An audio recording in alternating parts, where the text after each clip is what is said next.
काट कर उससे कहा, लेकिन तुमने ऐसा क्या किया जिससे वो लोग इतना पैसा देकर चले गए? तुम गुठलियां गिनना छोड़ो, आम खाओ आम। इतना कहकर विकास अपनी टैक्सी लेकर निकल गया। टैक्सी में विकास के साथ कर्ण पिशाचनी भी बैठी हुई थी। उसने विकास के कान में कुछ बुदबुदाया तो विकास ने बंगले के सामने एक गाड़ी रोकी और उस बंगले के गेट से एक परिवार गाड़ी में सामान रखकर कहीं जा रहा था। तभी विकास ने जोर से चिल्लाते हुए कहा, मत जाओ, अगर जाओगे तो तुम्हारी मृत्यु निश्चित है। जाना ये तो कल जाना। ये सुनकर गाड़ी में सामान रखने वाला आदमी गार्ड को बोलता है, अरे कौन है ये पागल, हाँ हटाओ इसे यहाँ से।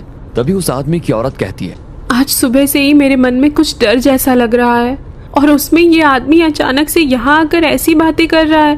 प्लीज आज का प्लान कैंसिल करते हैं। इतना कहकर वो घर में चले जाते हैं। रात हो चुकी थी। विकास घर आया। उसने नेहा से कहा, खाना परोसो। नेहा और विकास खाना खा रहे थे।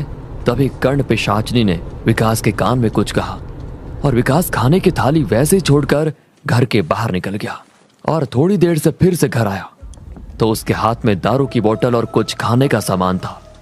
उसने लाया हुआ सामान खोला तो उसमें चिकन था। मुर्गे की बड़ी बड़ी लेग पीस खाते हुए वो दारू पीने लगा। ये सारा नजारा नेहा अचंभित होकर देख रही थी। नेहा ने विकास से कहा, आपने दारू पीना कब से शुरू किया और इस तरह से खा रहे हो जैसे कोई जानवर खाता है?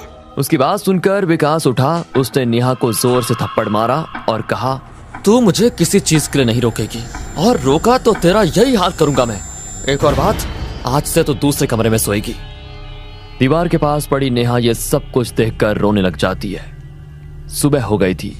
कल विकास ने बंगले के सामने जाकर जिनको चेतावनी दी थी उसकी पत्नी, अजी सुनते हो, जल्दी से आओ, ये न्यूज़ देखो।